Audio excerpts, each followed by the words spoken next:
Everyone has different ways to think about it. The way I think, the way I want to share, which is a very simple way to do it, is a 4-step process. Okay, so I'm gonna write down in notes so you guys can visualize this. But pretty much, you always want to start with asking a question. Okay, what do I mean by a question? So in every single point of the game, there are so many variables, there's so many things, there's so much information on the map. Where do you focus your attention to? Right? It's very hard to know what to focus on, right? Because there's so much going on in every single game. So you ask yourself, what's next? Right? That could be a question. What's next?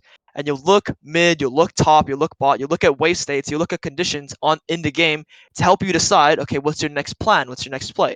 A more in-depth question would be, what lane do I want to gank? Okay, then you'll look at top wave, you look at mid wave, you look at bot wave, right?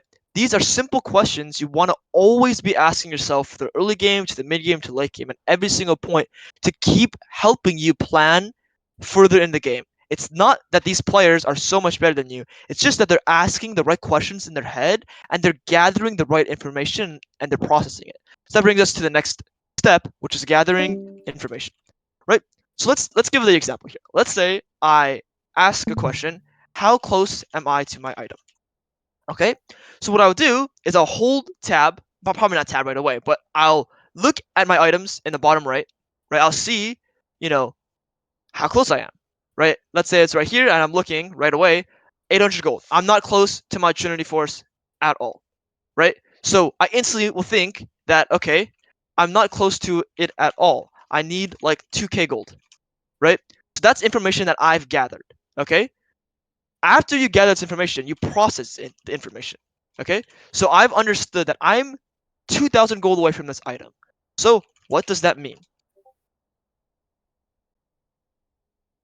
That means that I have to farm either about 20 camps, get kills, or just get a lot of gold for item. So my decision, critically think, and make the decision / plan, will do not play for item right now. Think about something else, right? And that way, when I'm in this game, right, I'm looking at this exact point. I just killed someone. I look down real quick. Okay, am I close to my item? Oh, fuck no, I'm not close to my item. What's the next thing to think about? Okay, but whenever I ask this question, this whole process happens in less than 3 seconds. I think about what my question is. I look at my gold amounts. After I look at my gold amounts, I think what that means. Am I 2,000 gold away? Like, how far can I get there? Is it possible? Sometimes, let's look over here. Sometimes, I'll be even closer. Like right here, I'm 1,200 gold away. Let's say I get a few kills. How much closer am I now? Right? If I ask the same question in this case, it'll be easier to understand whether I can play for the item or not. So after I decide it's not possible to play with the item, I ask the next question. And that just keeps you going in the game, even if you're tilted, even if you're frustrated, if you don't know where to focus. This is how I look at jungle to make things simpler for people who, don't have a baseline, because it's all about consistency when trying to climb, when trying to be better at the game. Cool. So anyone have any questions about this process? Feel free, ask whatever it is. All right. So that's jungling in itself. We're going to look at more Kayn specific things, right? Kayn mechanics. Can we ask questions? Yeah, go for it. What do you have to? Why is like asking how close am I to my item like the most important thing? Like, isn't there like more important things to think about than your item? Yeah, so items in itself are a huge objective. This is the way I look at it. An objective being Dragon, Herald, Towers, Baron. An item is really important to complete to further, to make yourself stronger. And the question doesn't have to be item. It can be, can I gank bot lane? The question can be, is top wave good for me to dive? The question can be, it could go on. Like, should I path? Should I clear top to bot here? Right? It could be whatever it is. It's just to further you and think about something specific in the game, so you're not grabbing random pieces of information and thinking about things randomly. You need to be very fluid with how you're thinking. You need to have a system in mind. Does that answer your question? Or Yeah, more or less. cool. Anyone else? Anything? Feel free.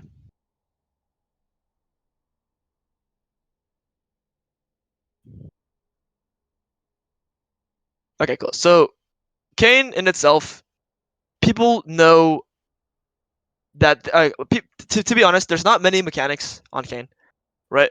You have very very simple abilities, right? You have auto Q being the very simplest one.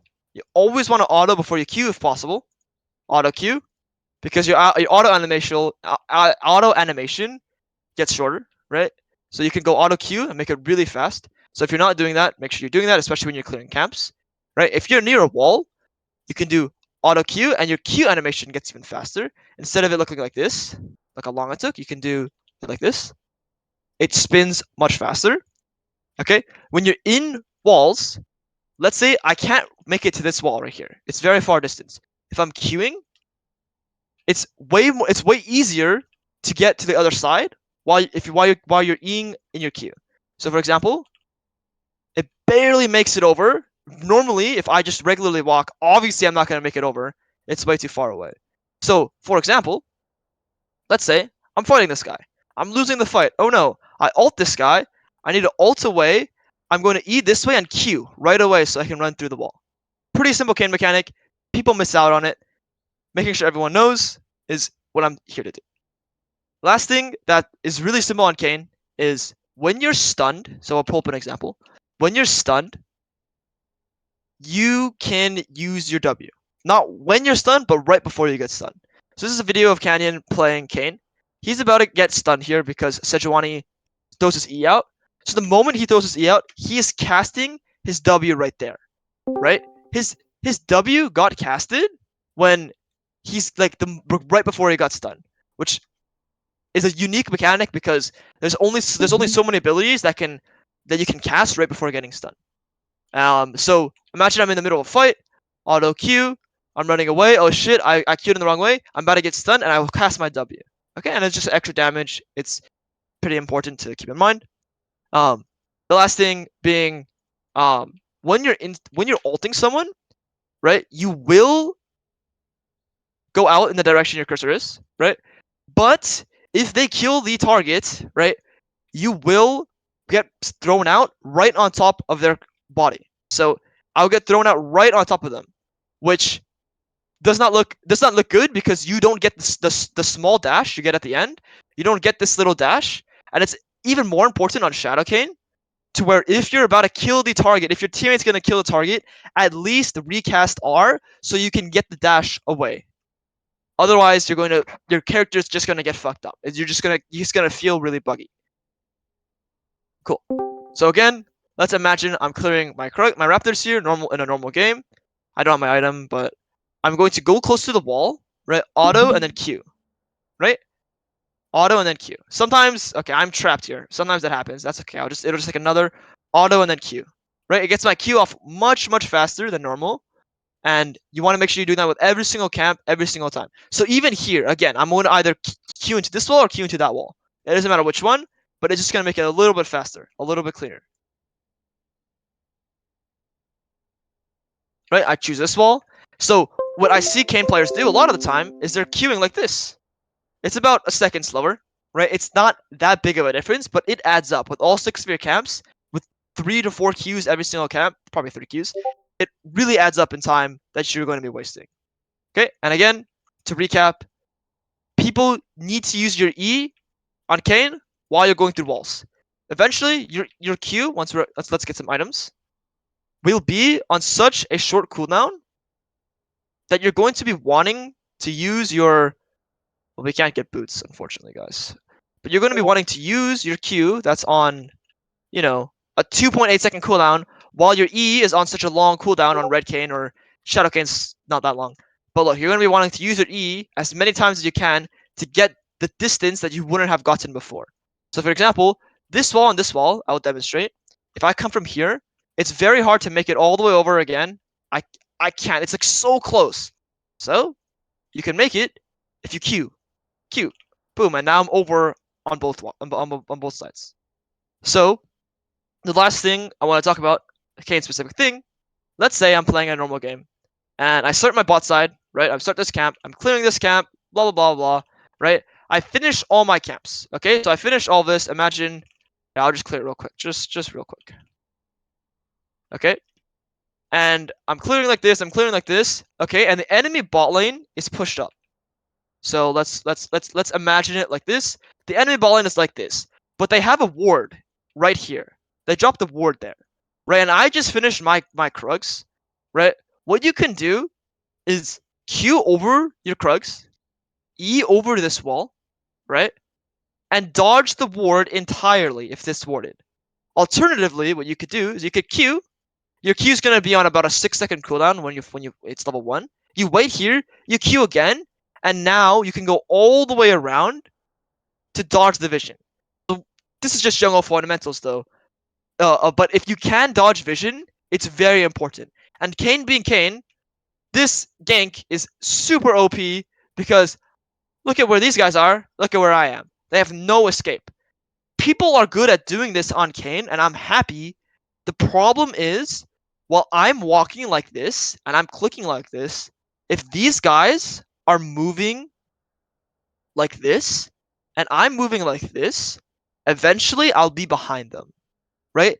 So when you're ganking on Kayn and you are behind them, you want to stay behind them. I don't have a bot to demonstrate this, but pretty much if they move here, I'm still right here. And if they move here, I'm still right here. So you don't want to ever queue this way. Almost ever. Because in the time I'm queuing this way, they're going to be running that way. Right? So what you can do is you can either queue like queue to the side. That's one. You can go behind them and queue this way to dash. You never want to use your Q unless you're gonna kill them, because they'll run away like in this direction, right? Cool. Anyone have any questions about Kayn in general? Um, Fog about how to dodge division with Kayn. Cool. So in that last specific instance, like you said, hold that Q. You want to just walk at them and like start autoing them, and then like Q is like to keep up with them and like get ahead of That's them if you right. can. Your Q is to deal the damage and keep up with them. So what I would be doing is I would auto and click that way. You see how fast I'm able to click, Yeah. and that brings me to the next point. Actually, thank you. That your cursor wants to be close to your character. I see people trying to click like this. It's so hard to control your character. It feels terrible when you're clicking so far away from yourself. I don't even blame you if you can't control your character. The same thing with landing your W. Look, it's harder to land this. I don't really know where it's gonna go. Like realistically, it's kind of hard. If I hover my cursor right at the bottom of their torso area, it will almost always be in the center of their character, right? If I aim at their head, it's gonna be a little bit different, right? Aiming at their head is hard. Aiming at the hitbox or the HP bar obviously not gonna work. Aiming too low to the feet has a better chance of hitting than above them. And that's just how hitboxes work in general. But what you want to be doing is, because you want your cursor close to your character, you don't want to W all the way over here, because then you have to click here to here. It's so hard to click. I'm not playing Osu over here. I just want to keep my cursor close to myself, and it's nice and simple. I can control my character so easily when I do this. And it's less important on a champion like Kayn, for sure. You only have one skill shot, Q not really counting, but just in general, you play the game, you want to make sure your clicks are accurate. And the question of, yes, so you want to be kiting backwards. As I hit him, I want to go back. As I hit him, I want to go back. So let's say he's here now, I'm clicking, I'm going back. He's here now, I'm clicking, I'm going back. Here now, I'm going back. And then he gets in front of me somehow because he has a ghost something, a heal going. Now I auto Q. And then I keep hitting him. I keep hitting him auto Q, and then I leave if Q comes up for some reason. So you would rather Um, just keep using the auto attacks than yes. and just save the Q. Yes, unless he's low or unless I land my W. So for example, I auto W because that's also counts, and then he's walking like here, and then I'm behind him already. If you're already behind them, it's okay to use your auto Q to gain distance, deal damage. But generally speaking, your Q early game, if I reset the game really quickly, it's going to be a very long cooldown. It's 7 seconds level 1. It's very long. So you're going to want to make sure you maximize your Q damage. You only get 1 Q in a fight realistically. Cool. So we're going to think about, I think this wall is jumpable. Not that it's that useful because you have your E. Okay, maybe not. Maybe I tricked you guys. I swear this wall was jumpable in my time. Okay. Well, don't come to me. Not that that is that useful, but some champs can go through these walls. You're playing Kayn, you can E over it. I guess the one wall that is interesting to think about is there's this wall, obviously. There's thick wall right here. That wall doesn't really count. There's this wall right here. This wall will get you trapped if you don't go at a good angle. Let me think what else. Everything else is pretty self-explanatory, honestly. There's just some thicker walls you can go. I think if you really practice, there is a way to do this. I didn't come prepared. But generally speaking, you almost never want to use your E while you're clearing your camps if you're able to gank, because your E is on a 21-second cooldown, right? And it doesn't get lower with leveling it. So early game, let's say I'm clearing my camps, right? I don't want to use my E. I don't want to use my E to okay, so after I use my E here, this is fine. I don't want to use my E after I clear this camp right here, right? Because then I want to have my E to gank bot lane. So let's say this is warded, right? Like we talked about earlier, and these guys are pushed up this far, right? They're going to see you come if you E like this. But the thing about your E on Kayn is you gain 40% move speed, right? So you can catch up to the enemies if they're that far up. But generally speaking, what I almost always do is if that's warded, right? This is playing with fog. I will Q here, I will E over like this, and I will just play it this way. Dodging the enemy vision is so important, and on Kayn, you can almost always dodge every single ward. Even if this is warded. That's an enemy ward, imagine, right? I want to dodge it like this, and I want to E on this wall. You could even, right? Because you could even, because potentially the enemy jungler could be here. You could Q this wall, and now you won't get spotted, and E over this wall, and be behind them again, right? And the same thing goes for topside. Cool. Any questions about Kayn? Otherwise, we're going to move on.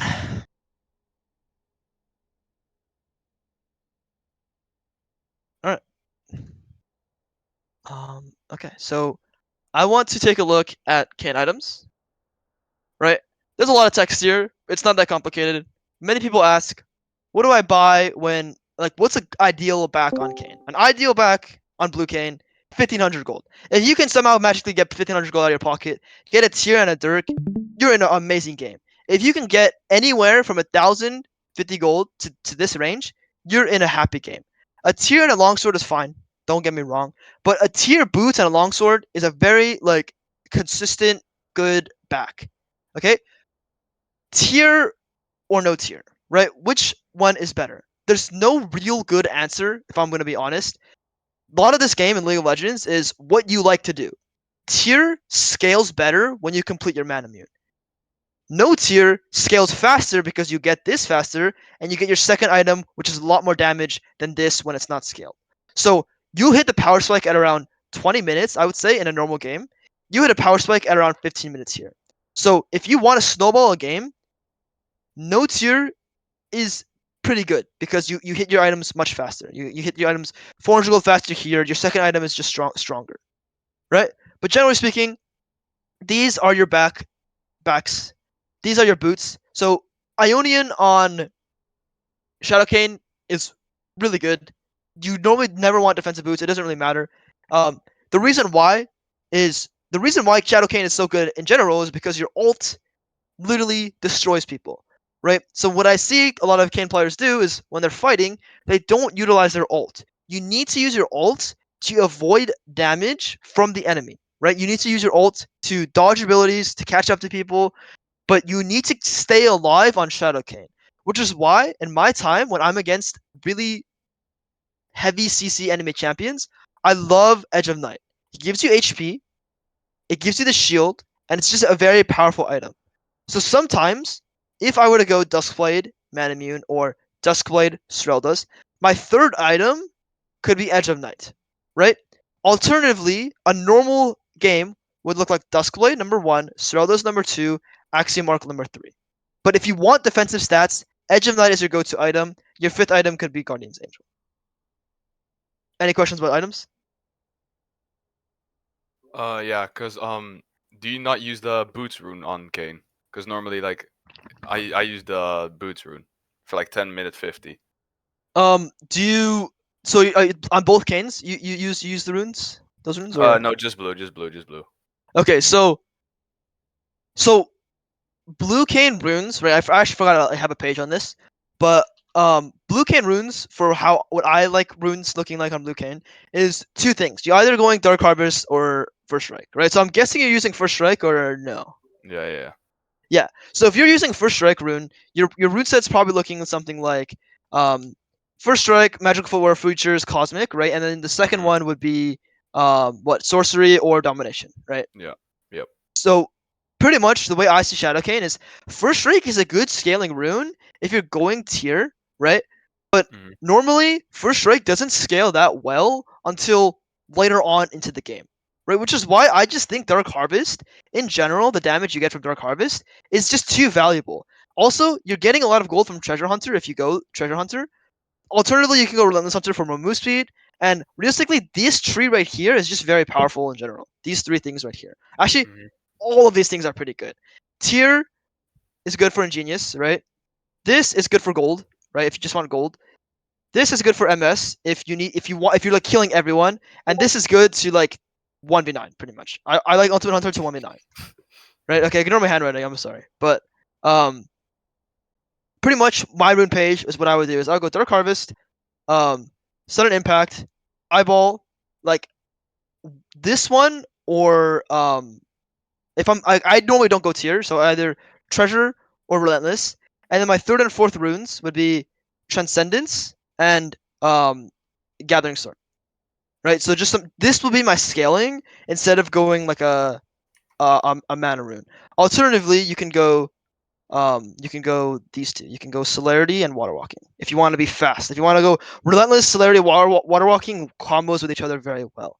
And Mhm. if you feel like you're running out of mana on Kayn, I have experimented with mana flowband. It's kind of like it saves you gold realistically. If you don't think Gathering Storm is that good, you don't think Transcendence is that good. What I've done in the past is I've gone mana flow and then Transcendence. So it's an option at the end of the day. Okay. So you're basically just saying just go Dark Harvest instead of First Strike.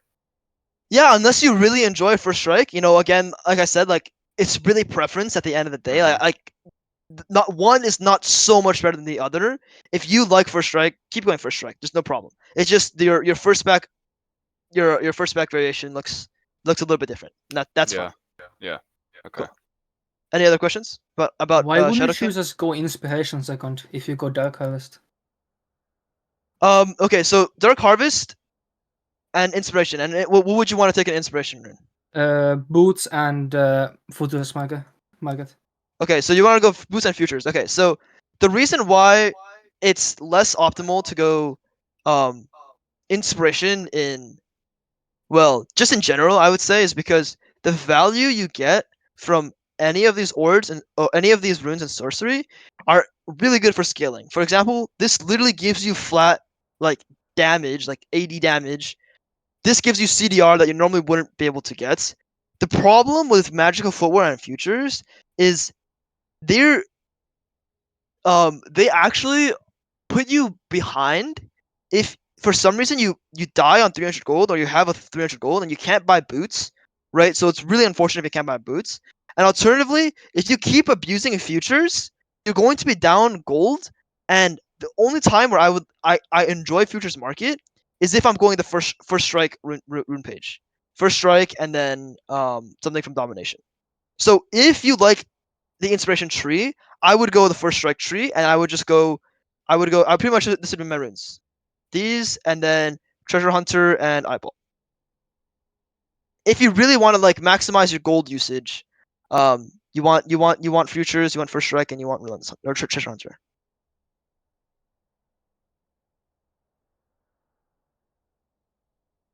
Cool. Any other questions? Again, though, it is preference, right? If you like Magical Footwear and Futures second better, go for it, bro. If you want to try what I recommended, that's also, try it. If you don't like it, that's completely fine. You do what works for you. The problem is, if it's not working for you, you should try different things. Okay, we're gonna go to look at Red Kayn. Red Kayn is pretty linear, right?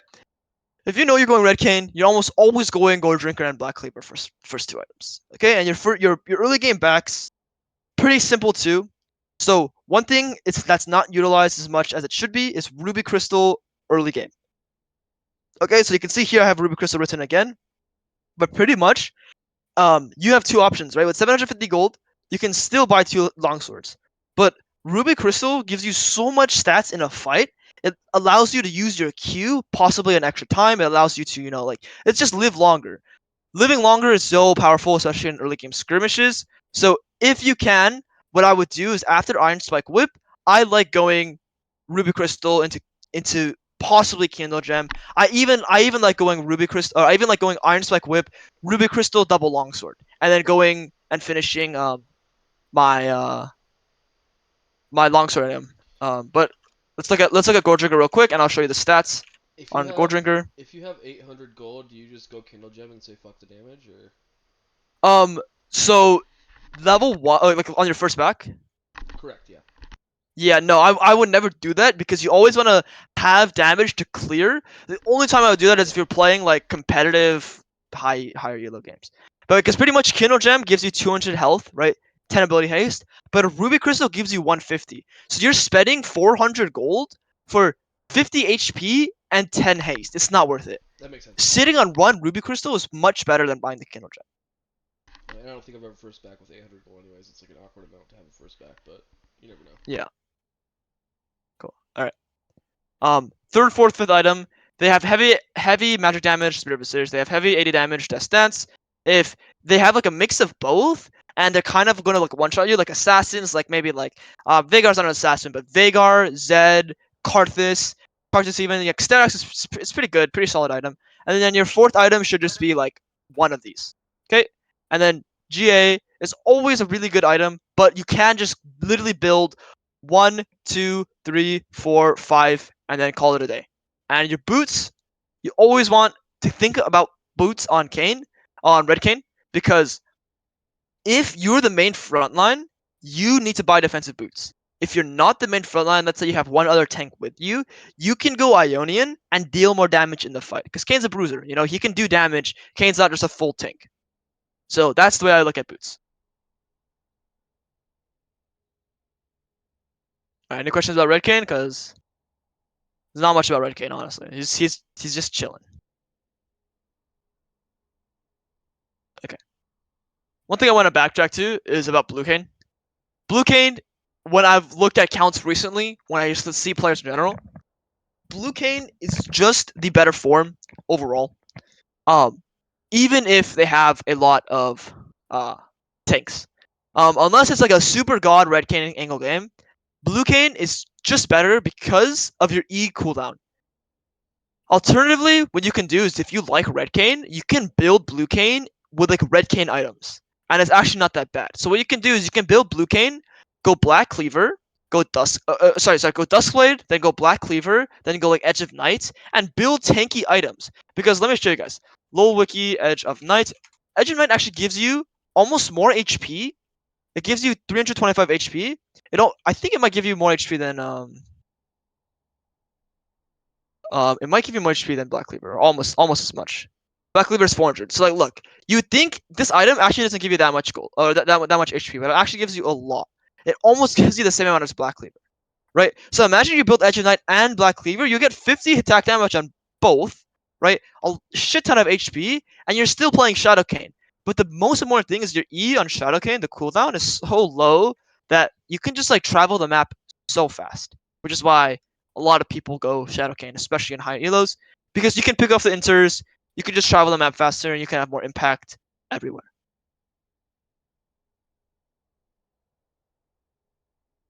Cool. Okay. So, that's just my general thoughts on Kayn, Kayn's items, Kayn's runes, which form is better. We talked about jungle fundamentals, and from here, we're going to look at a game where Canyon does a path that is pretty common on Kayn, I would say.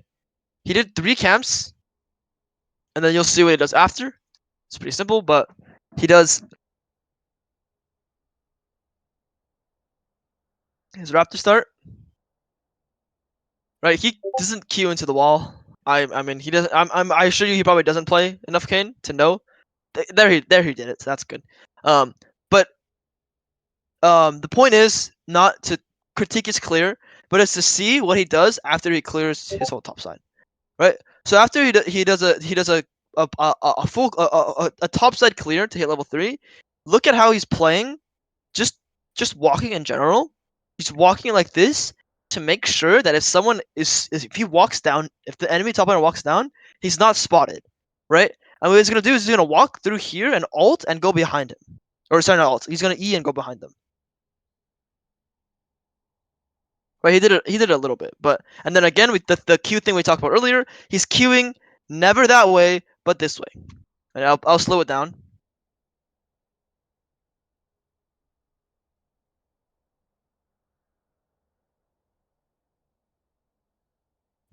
Cool. So that's some early game Kayn jungle decision. So this path and full clearing are the 2 options I'd say Kayn mains do most. So if you're blue side, it's Raptors, red, Krugs, bot gank, right? If you're full clearing, it's gonna be Raptors, Krugs, red, Wolves, Grump, blue, Crab, bot side, right? So there's 2 ways I see Kayn being played, and I think it's like either one of those. If you're doing something else in between, I don't think you're playing the game correctly, or the champ correctly is a better way to put it. What I mean by that is, let's say you do, let's say you do this. So I'll write it like this: 1, 2, 3, 4, top gank. It's very bad to do something like this on Kayn. If you're not ganking the same quadrant after you cleared, you're like your clear is going to be suboptimal and your gank is going to be suboptimal. So what I wouldn't recommend is clearing these 3 camps and then ganking top. Or for example, clearing these 3 camps and then ganking bot. That's suboptimal because Raptors, Krugs, red buff, right? And in any of these orders, these 3 camps are so powerful on Kayn. Red buff is just good in general for the healing, for the slow. Raptors is really good, and Krugs is really good because of how fast you clear them. How fast you clear them and how easy it is to clear them. So if I'm ever starting blue buff, right, what I'm going to do is I'm always going to full clear. I'm never not ganking. I'm never ganking if I'm starting my blue buff. The only time I think it is okay to gank is if you clear your blue side. So we'll write it out again. 1, 2, 3, and then you gank bot right away, and then you fall back to camps. So you're never going out. You're never going like out of order, and you're never ganking top right here. In general, Raptors is the most contested camp in the game, so making sure you have your Raptors off the map is way too important. Okay, so you come into game and you look and you decide, okay, I want to do 3 camp into bot. 1, 2, 3 into bot. So we discussed how going like this is better if they have a ward. Even if they don't have a ward, and let's say they're positioned like this, you don't want to come like this, no, because they'll just run away. You still want to walk like this and go behind them. Right? It takes a lot longer to get there, but it makes the gank a lot better. So if they are, especially if they're like walked up like this, if you walk through like this, they still have a lot of time to walk away. So it's always better to invest time in playing these walls to make your gank better. Alternatively, what you could do is you can clear your Raptors, clear your Krugs, clear your red buff, and you're closer to this wall to Q, and then you have E to use right here. The last thing you could do that a lot of people miss is you don't have to set your Raptors. You can set red buff, you can do Krugs, you can do your Raptors, and you can still look for this play. The problem with this path in general is if this bot gank doesn't go well, and their jungler goes ahead and invades you, you're in a really fucked up situation, right? The thing about lower elos though is people will die to ganks, and people will not see the invade punish, right? And that's where I think as long as you stay true to the style you're playing of Kayn, so that means you either full clear or you either like ganking after third camp, full clear,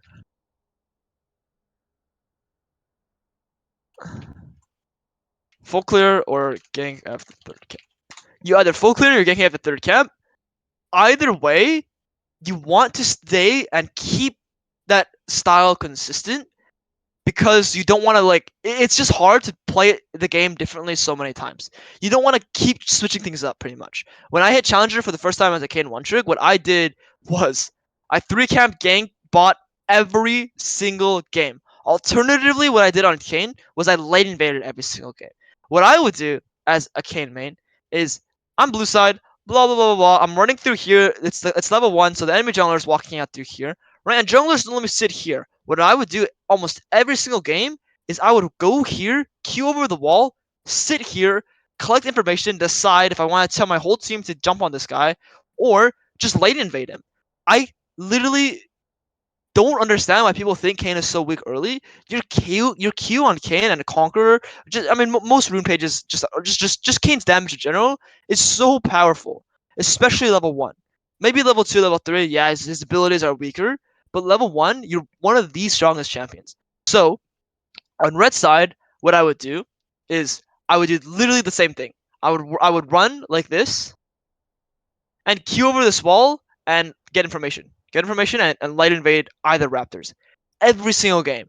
That's how I kind of cheesed LP to get the challenger. Alternatively, if I felt like it was like they know I play like this or they know I'm going to invade, what I would do is I would do 3 camp, gank bot. Every single game. And I learned how to maximize that playstyle. I learned how to play in that playstyle like the best way I could possibly do it. So eventually, I started realizing, maybe Kayn's better at farming. And when I was learning how to do it that way, I just kept farming. I did not switch in between. Like, it's gonna be really hard to learn the game if you play like that. Cool. Questions? If not, I'll discuss ganking, and we'll move on to the VOD we were provided with.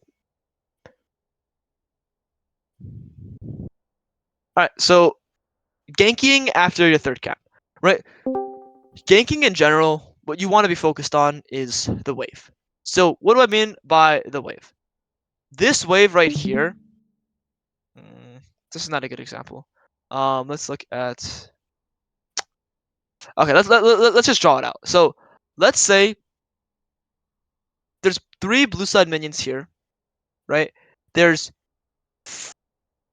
5 red side minions here. As the red side, the position should look like this, right? As the red side, what you need to do is crash and kill these minions and crash the wave, right? So if I'm blue side's jungler, I am playing to gank bot lane because I know that these guys have to kill these minions. So I'll ask myself, is bot lane gankable? I'll look, I'll see they have to kill these minions. I'll tell myself, oh yes, it is. I'll do my path that we discussed, and I'll go behind them and I'll kill them.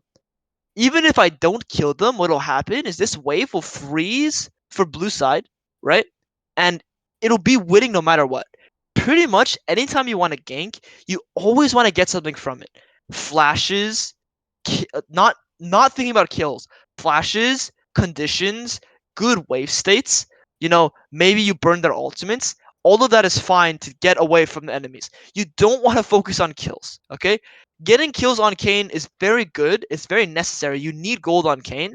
But if you're playing the game in general, focused on kills, focused on chasing people, focused on, just like killing everyone, you're not going to be playing the game optimally. It's going to be a very suboptimal League of Legends game.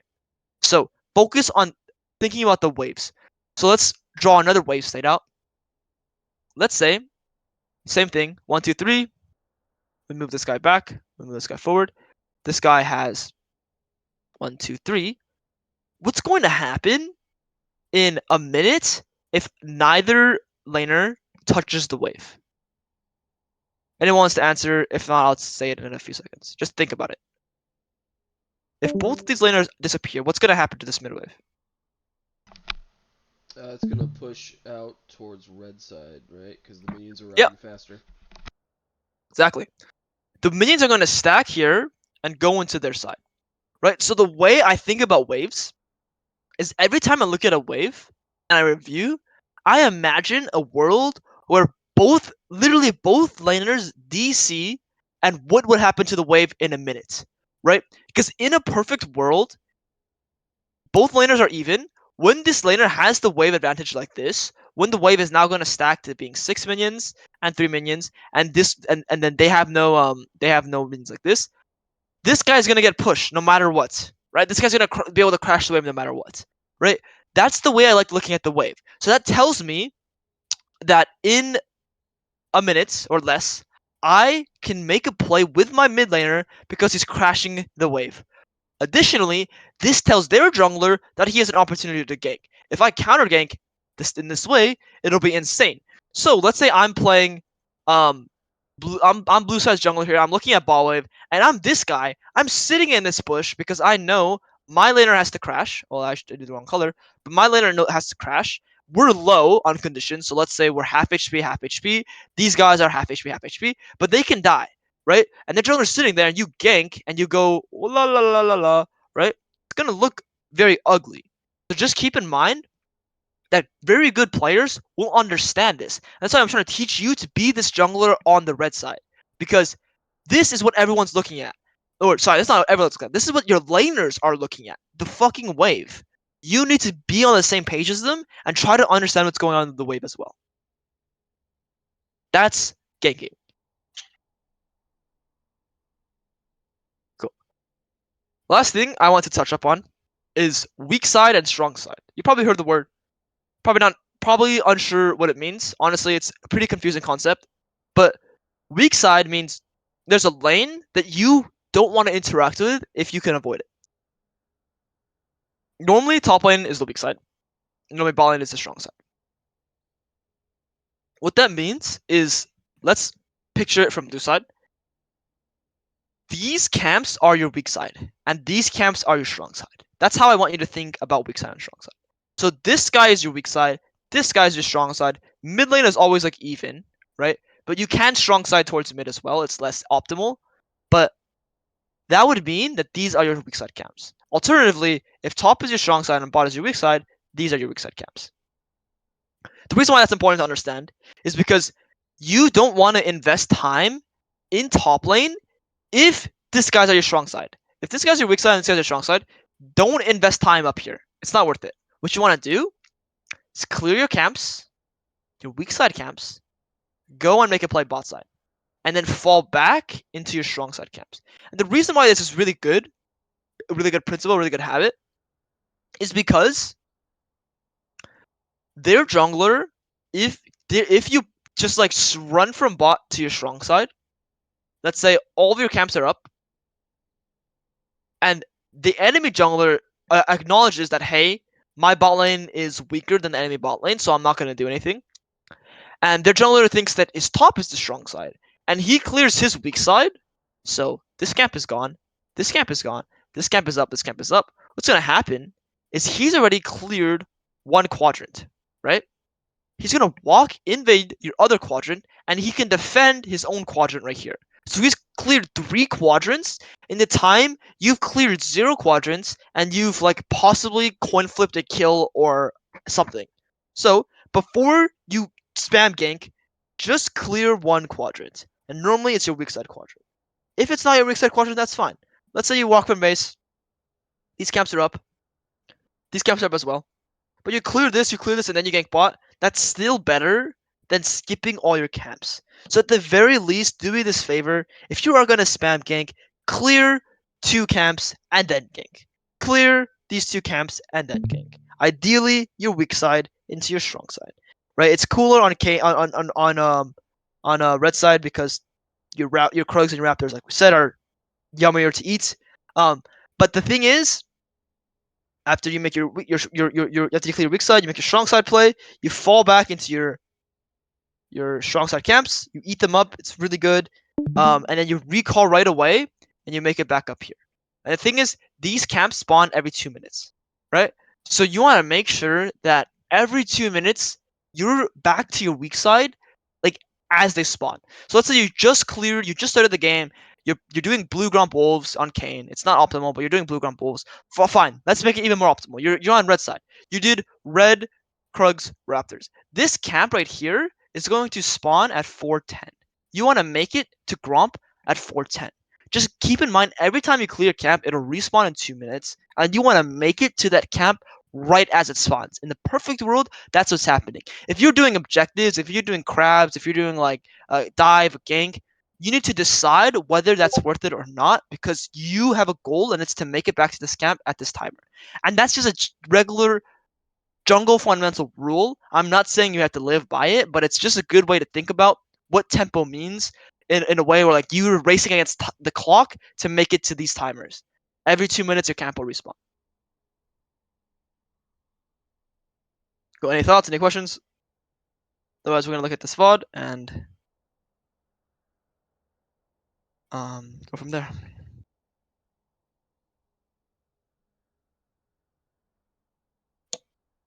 Cool. All right, so we have.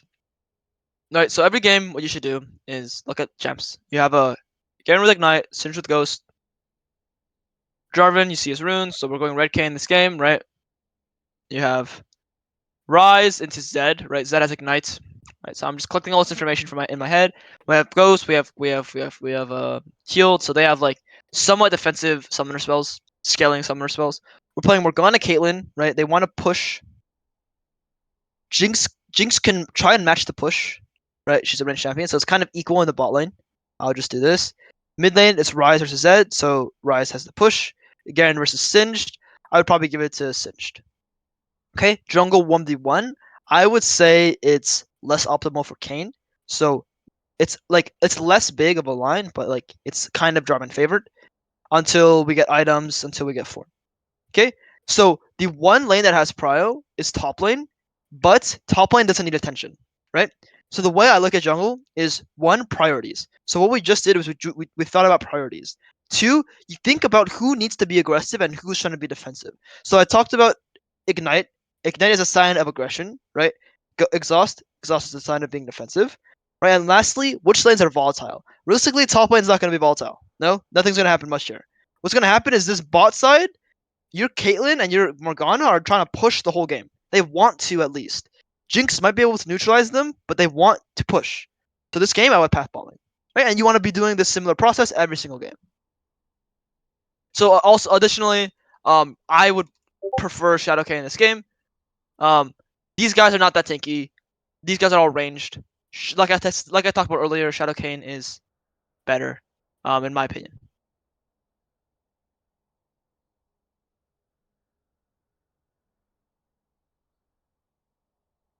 Okay, so we're pathing down. So again, what you should do is you should auto here and then Q into the wall. Right? You might miss like one hit on that guy, but it's actually worth it. It's actually like fine.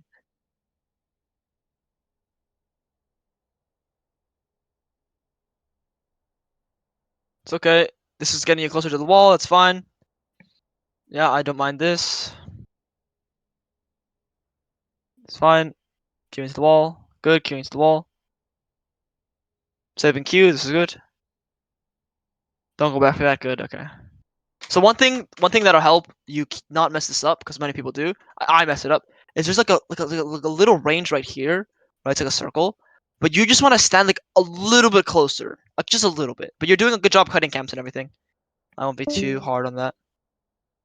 So from here, you want to queue into the wall, right? You want to queue into this wall again, right here. Just like really small optimizations, but it's okay. It's okay. You almost made it. We're full clearing. Okay, so someone died. It's your top laner that died. He's proxying. It's fine. Your bot lane got kill. right? So just collecting information. Jarvan showed up bot lane, so the moment this guy shows bot lane, what I would do is I would hold tab and see how much CS he has, right? You doesn't even see like you see Jarvan here. I would smite this and run straight to bot.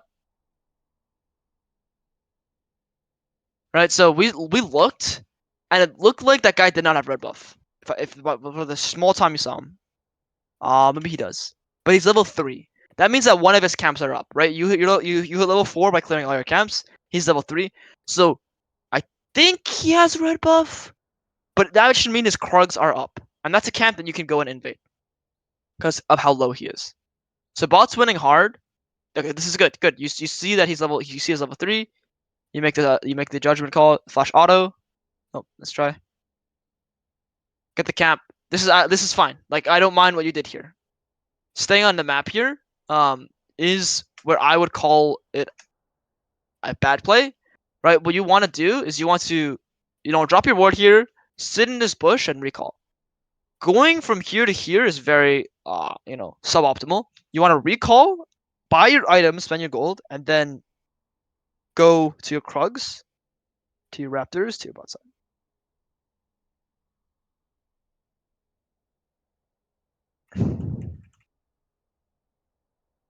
Okay, it's a pretty chill game. So pretty much what I'm lacking right now throughout this entire game is I haven't seen you collect information like at all.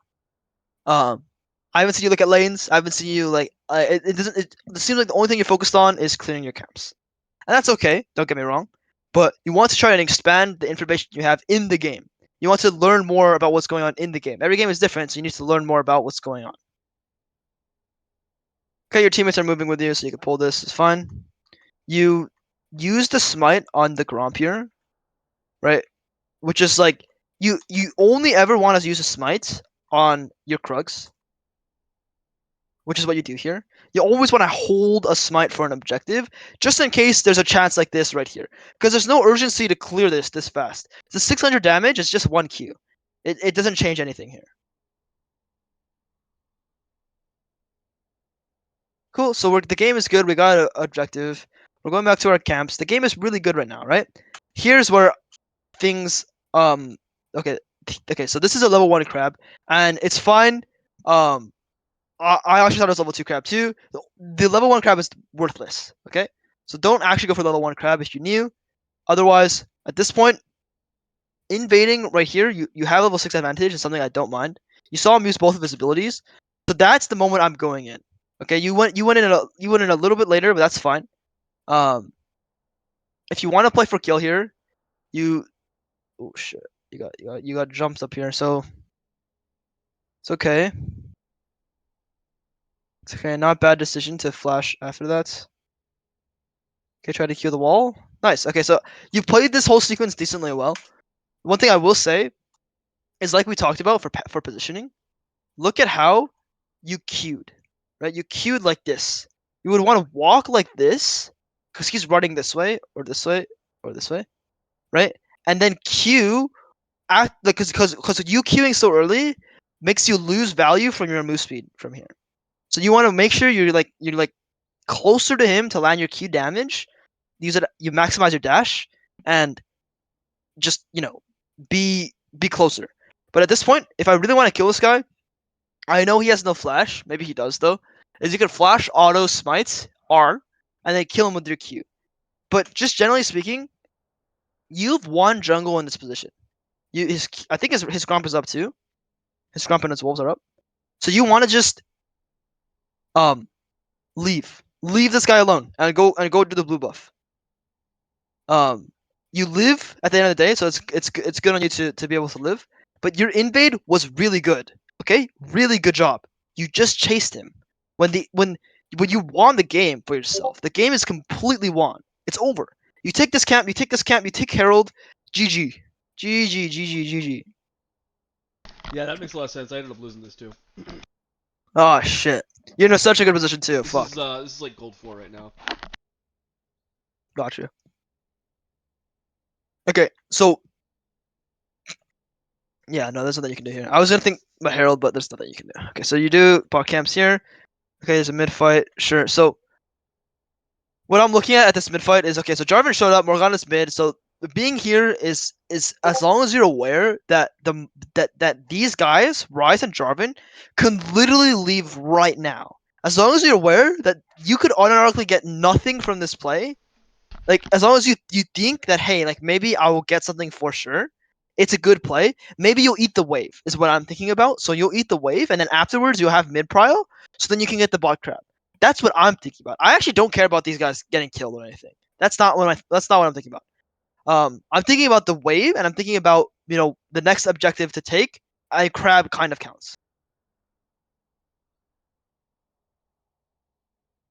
Cool, nice Q. This looks pretty good.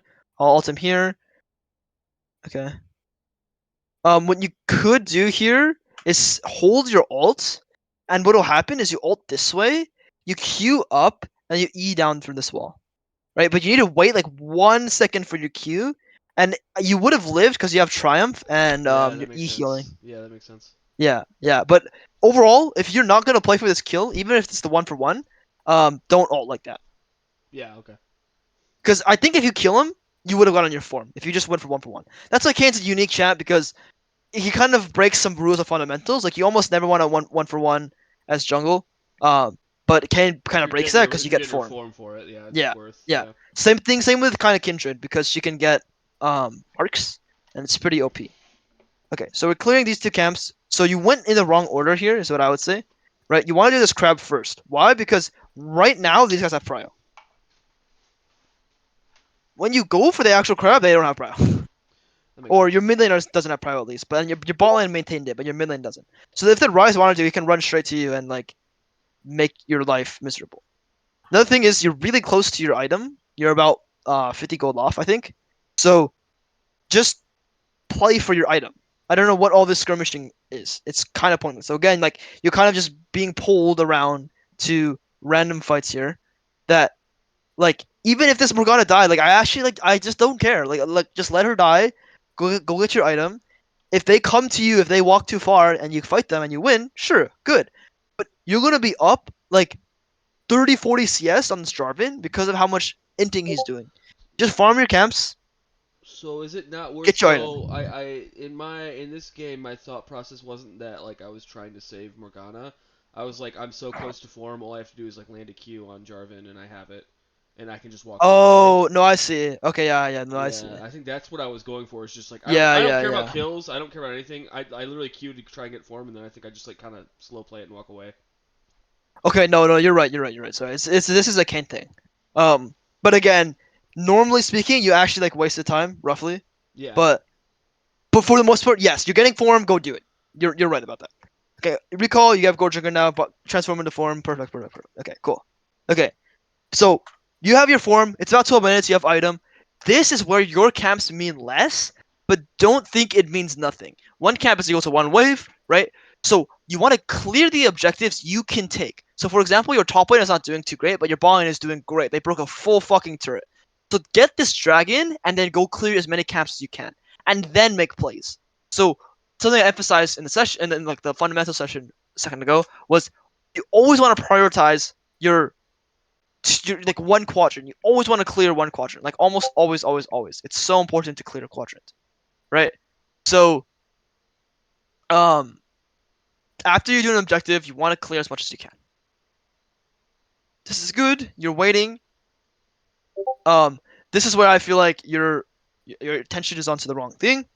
The people who are winning this game for you are Caitlyn and Morgana, not your Cinch. So you don't even want to be in the top side. The only time I would want to be in the top side is if um Caitlyn is up here, right? Caitlyn's not up here, so I don't really like anything that's happening right now. Right here, it's a very like neat flash W angle. You could have gotten both. You flash and then W, right? Ryze could dodge it, but you could at least kill one of them. Otherwise, from this point, you just want to get the fuck out of here. And um, yeah, it's pretty sad because you got a Drake earlier, and you want both dragons. You have item, and you're kind of losing everyone on the map. Your Cannon's about to die too. Fuck. Okay. This is fine. Not really. So everything that happened up to here It's a problem caused from right here. What you should do is okay. There's two options you can do. You're strong. You can spam ping your bot lane to come do the dragon. Oh, two, you do this crab, and you go do raptors, and then you go back to do the dragon, right? And you just want to be where Kayn is, and you want to like ping Morgana to come help the Kayn. At the end of the day, you just want to be interacting with your Kayn. No one else on your team is strong, so that's how you can fix your mid game without overcomplicating mid game. Focus the objectives and play with the teammate that's strong. Not your Morgana just running around the map fighting everything he can. Your Zed gotten solo killed once or something. Like he's not. He's down a level. Caitlyn, on the other hand, she broke a full turret by like not by herself with Morgana, and you were there here and there. So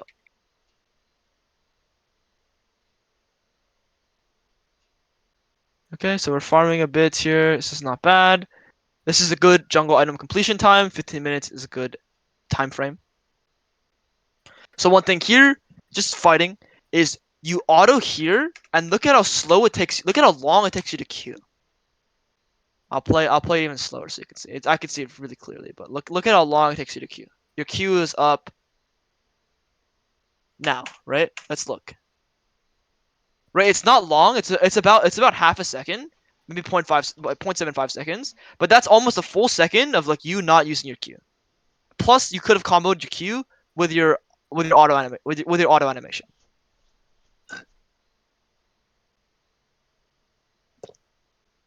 Nice W.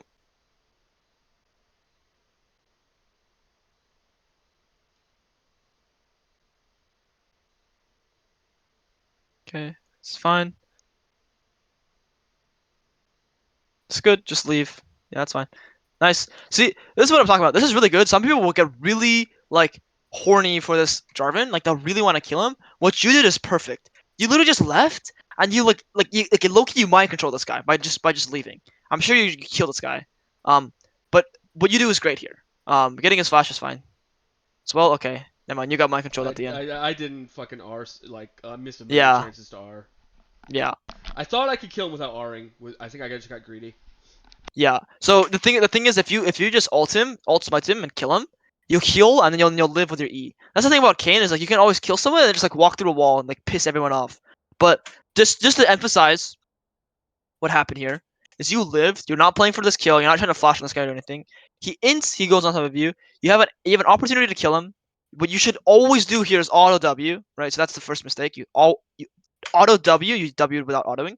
You Q auto, it's a little bit slow. You Gore Drinker, you should just ult this guy. When he's this low HP, you should just ult this guy. Right? It happened a little bit earlier as well. For sure. Yeah. But yeah. And then here obviously just ult him. Okay, don't worry too much, but it is pretty sad what just happened there. I have a question. What's up? In this situation, when he ran away from Garen and Jarvan, right? Yeah. In the bush. I think he could have killed the Jarvan here, no? Like at this point, not when he queued away, but like with the W. Like if he sat in the bush and waited?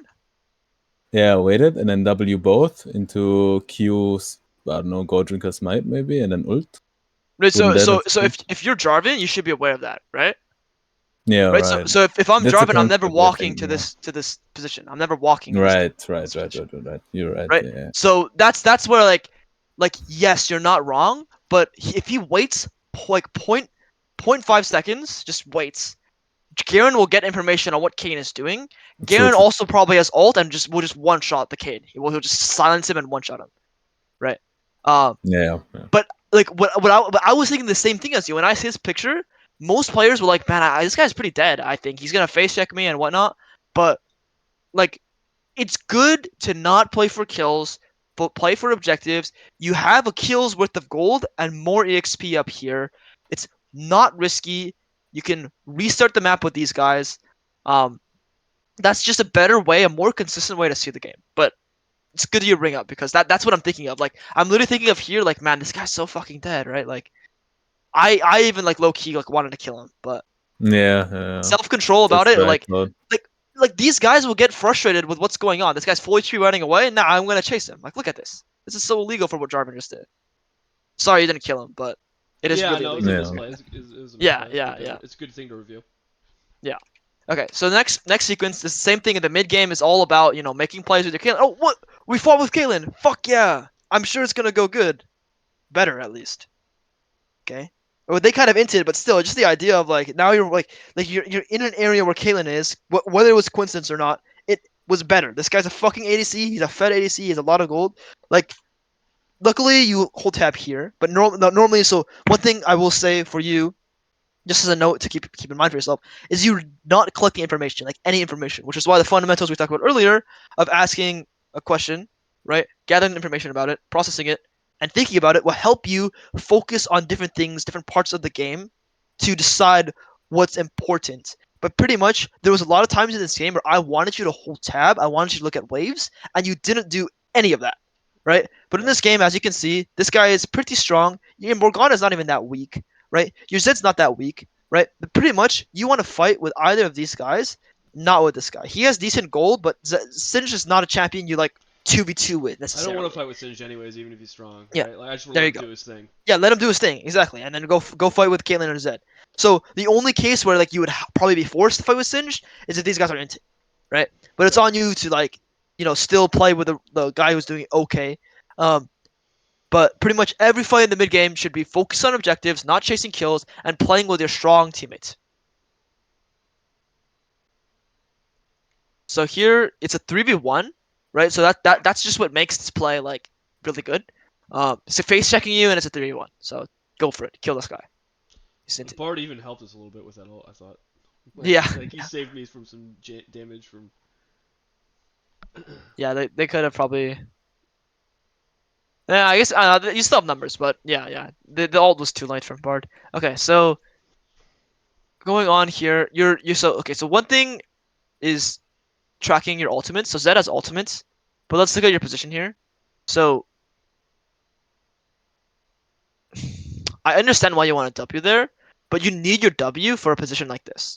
Imagine you just Mhm. don't use your abilities, right? Yeah. So one thing, just for every single elo, every single champion play, every single game you play, just hold your if you, I guarantee you hold your abilities for 3 seconds longer than you normally would, you will get more value from the ability, especially in team fights. That's something that comes. I'm in a coaching program. It's the same one Tui's in. I don't know if you're familiar with Tui, but the Sol2 program that Oh, you're in. Yeah, gets yeah. you I good picks just in did a bot. yeah. Yeah, I did, that's something he critiques me on a lot. Is like you gotta hold your abilities longer. Like you're using them too much, like way too yeah, soon. yeah. So, yeah, I'm very aware of that. I Cool. do appreciate hearing it from another source though. Yeah.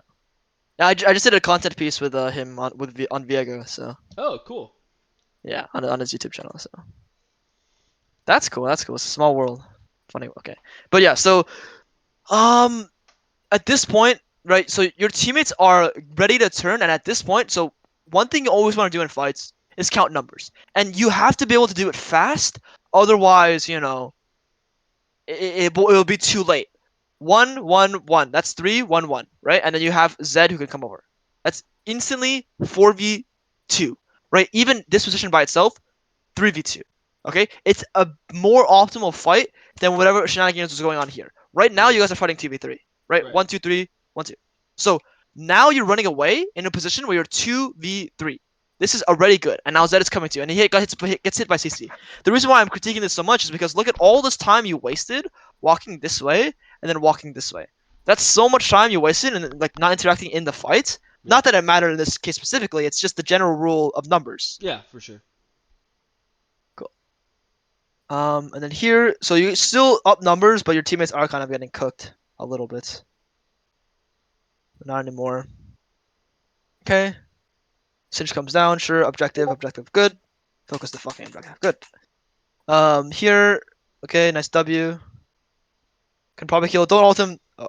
Yeah, I think in this particular game is when I learned, oh, I don't follow Rise Fields.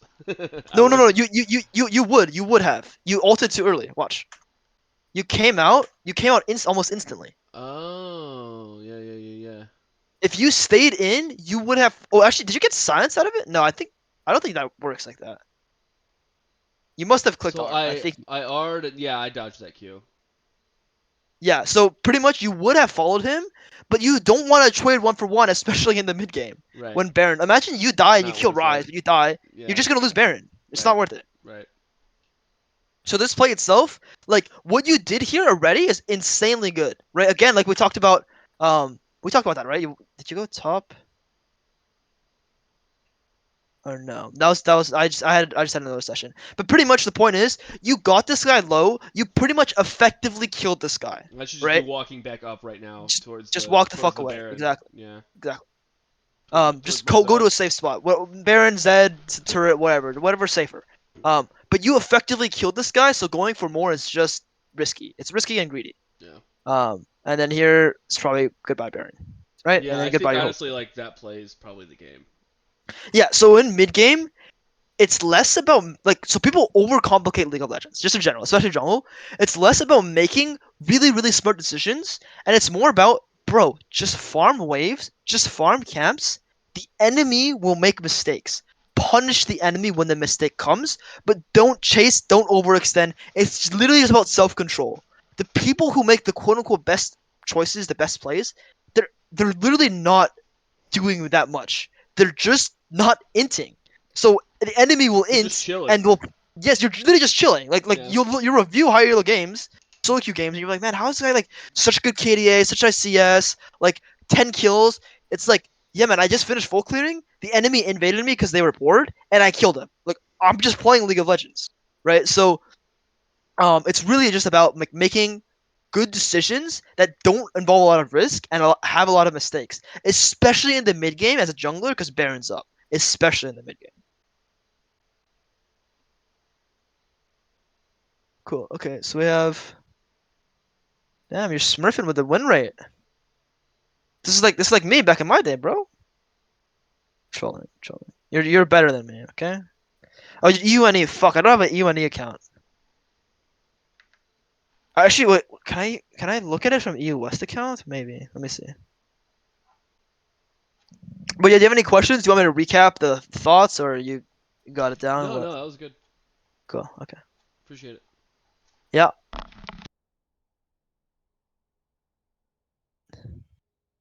I'll look at a portion of this game, and then I'm going to um call it here. I hope you guys found this useful, found this valuable. Um. But yeah, normally I just end it off with any questions and like just reviewing whoever sent me something. Um. So yeah.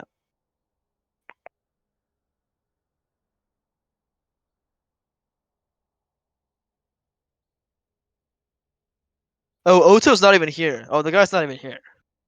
Well, shit. I mean, I don't really have any other VODs to look at that's Kayn specific.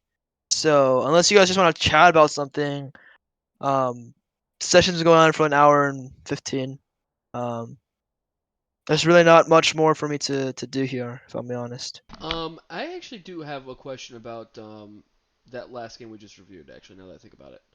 Cool. So looking at this comp, I know you said you liked Blue Cane better.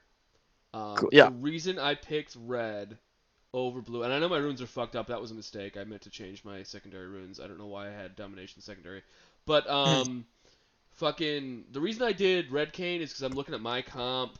And I'm looking at Singe. I know Singe is like kind of tanky, but he also doesn't really like engage with the team stuff that much. He like does his own thing. And so I thought they need somebody to kind of be a pseudo frontline. And that's why I picked red. You still like blue here better considering that? Okay, so I think your thought process is on the right track. I don't want to discourage you there. Sure. I think you're overcomplicating it though. Okay. Yeah. Like it's just not worth thinking about stuff like that. Yeah. Like at the level you are. Yeah. I think Okay. like play to what's best for you, and once you're better, maybe you have a duo that you trust or something. Then you can worry about your team.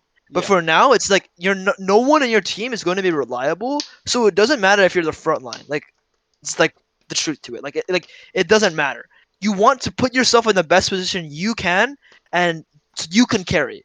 That's why Okay. when I see people fight like 5v5s and they try to 1v1 someone on the side, it's actually worse because that means you're letting your teammates fight 4v4 while you're fighting 1v1. So people have this tendency a lot to do this, especially on Shadow Kane, to go and hunt someone 1v1. It's actually still not that good to do that unless like obviously it's really free. but you still want to fight with the team. You still want to do things with the team. You want to have the most impact. And most games, you have the most impact with Shadow Kayn just because of your E cooldown and just in general, you can snowball the game better. Okay. But you're on a good thought process. Don't get me wrong. It's just not really worth it for where you are. I got you. That makes sense. I have a question about Blue Kayn here in this Yeah. comp. What's up? Yeah.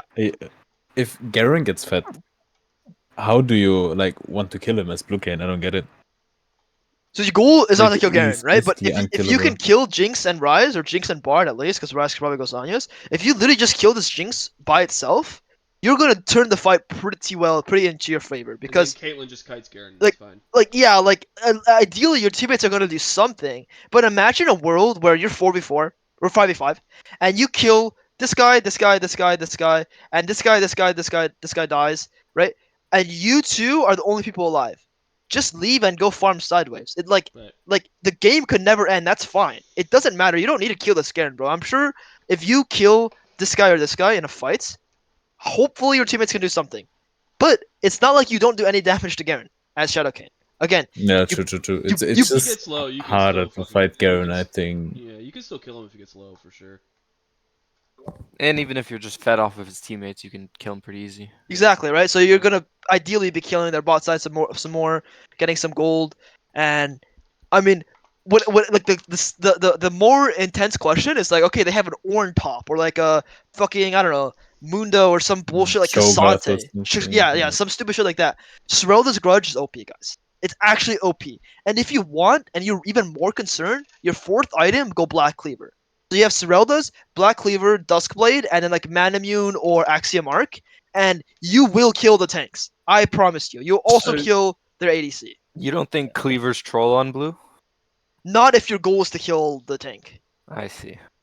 Right? Normally, yes, but like if you really need to kill their top lane Ornn because no one else can do it. Let's say you have like I don't know, just like low DPS champions, Ezreal, Zed. You know, just this is not a bad comp, but Caitlyn, just switch Caitlyn for like Ezreal. Like, it's gonna be hard to kill like the enemy Ornn or the enemy Cassante. So going Black Cleaver is not bad because like we looked earlier, lol wiki Black Cleaver, you get a lot of stats. Yeah. 30 haste is an insane amount. That's like the same amount as an Ionian boots. Ah shit, Ionian boots. I did not sell that right at all. How much is that? That's more haste than I thought. Okay, well, Lucidity got nerfed. Shit, shreds. But you get a shit ton of haste. The attack damage is actually a lot. So let's look at Axiom Arc. For example, let's say you're comparing Axiom Arc with this. You get 25 haste, 55 damage. So it is a bit more. You get lethality as well, so that's good. But the shred you get from this is also insane, and the HP you get, the survivability you get is insane. So the one thing in general, not just Kayn, but the one thing about like just League is like the more HP you have, the less risk there is. That's why Echo is kind of like cancer OP because you know you go in and you fuck up and you hit R and you restart the fight. Like it's kind of annoying. That's why Kayn kind of has a reset button too. You go in the fight. Let's say you get hit by a ability you shouldn't have gotten hit by. You smite ult someone and you live and you leave in the fight. So having more HP, especially when you're like 1v9 or trying to 1v9 the game, is like a really good option. Which is why I really like which is why I really like what am I saying? I really like HP on the champs, like Black Cleaver and Edge of Night. Okay. Cool. Anything else? Any other questions you guys have? Think about? Yes, I have another question. About Rust. Yeah. What do you think about buying Spear of Sujin second? Spear of Shojin second. That's actually an interesting one because Jarvan's been doing that recently. I don't know how much like stats you actually get. You know what I mean? I Like, haven't don't done know. the math, to be honest. Yeah, like I don't It's- know like how good it is, but on paper it sounds good. You get If a the lot enemy- of ability haste is the thing. Like you can spam Yeah. Q like crazy. Yeah, like on Jarvan you would do that if the enemy doesn't have like any tanks. So on paper it actually sounds pretty good. I would look into that more.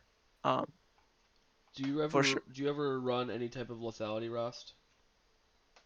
So okay, funnily enough, like this is like 2020 when I first hit Challenger. There was a time where like no one was building like lethality rust, right? And I was like, bro, like this there's this eclipse item. Like, what if I just fucked around and went lethality rust? And I did it, and I got into like a montage. I could find another time and post it, but I got into like a clip thing, and it was pretty insane. The problem with lethality rust is the same problem with Shadow Kayn. It's just that you're squishy, right? So it's less forgiving if you make a mistake. Yeah. A Shadow Rust, get hit by 10 abilities and you're chilling. But pretty much, if you want to have fun and you want to deal damage and surprise people, Lethality Ross is the funniest shit ever. So if you're ever trying to have fun, I think it's worth it. There's actually I mean, he's Masters NA Kayn that when he runs Rust, he almost always runs Eclipse um, into normal Red Kayn items with Ghost instead of Flash. And he runs Red Smite and Domination secondary Huh. with Sudden Impact and Treasure Hunter, I believe. And Wow. I have his OPG somewhere. I don't have it on me. I don't know exactly where it is currently. But yeah, it's like super interesting. I've tried it out a couple times. It's not terrible. If you want to, Yeah, if you have like a Rost game where they have a lot of mobility, right. like it's I don't know, not completely troll, but like I do think Gore Drinker's better. But Yeah, it's just like more consistent. It's realistically like the yeah, best way I look at it. yeah, and I don't like overcomplicating the builds. I was just curious what your thought was. Like Yeah, I yeah, generally just go Gore Drinker like 99% of Rost games, but yeah. And that's one thing to like you said it just now. Just really the game is not meant to be overcomplicated. If at any point it's feeling complicated, literally just go farm camps and like yeah. just chill out. Like especially for me personally, where I'm at in Gold 4, like I don't really give that much of a fuck about items. Like I do Yeah, put some thought into it, but like ultimately that's not what's keeping me in Gold 4. You know. yeah, exactly. Um,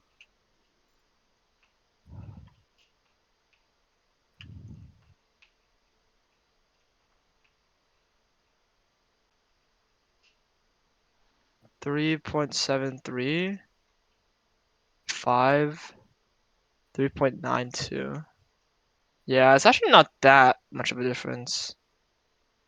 7.5, 5.88, 5.78, 5.59. So you reduce like 0.3 seconds Well, but almost. doesn't Spirit What about Trojan have the the health stat? doesn't having a like when you hit people with shit, it reduces like gives you more ability haste, doesn't it? Uh,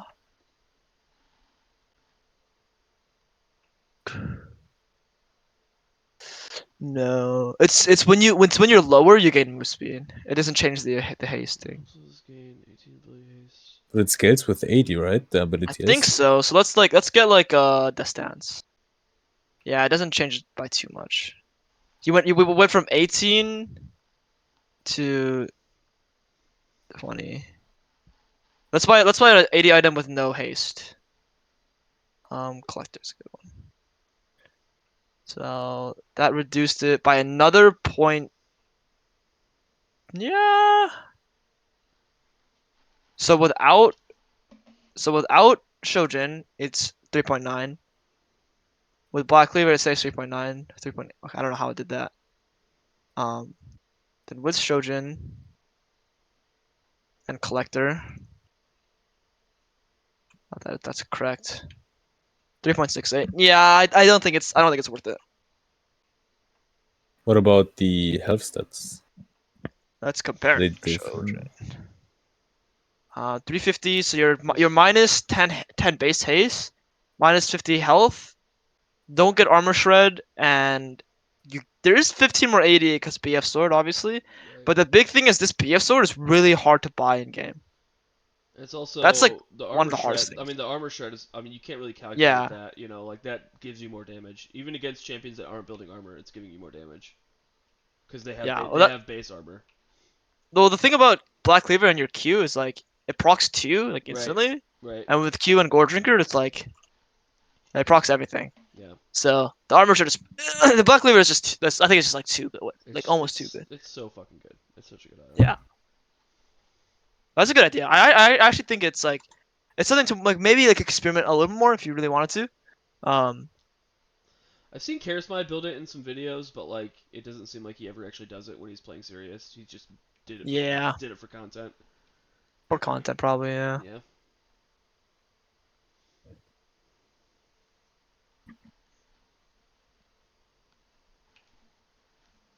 Fuck, I'm trying to find the clip, man. That was actually hype. I've tried Spear of Shojin like a bit, and like it always felt like it just felt unimpressive to me Yeah. Honestly, Only compared to Black Cleaver. the only champ I'd like it on that I've experienced is Jarvan. Yeah, I just play Kayn. Like I'm a Kayn one trick. Yeah. So if you're a Kayn guy, then yeah.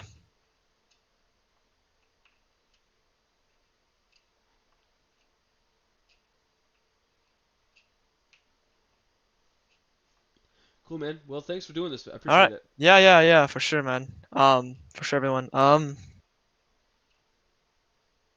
If you guys don't have any other questions or anything, thanks for dropping by. Thanks for listening. Yeah, this was really honestly, Um, this was really helpful. cool. Actually, Cool. have a question if you have a second. Yeah. What's up?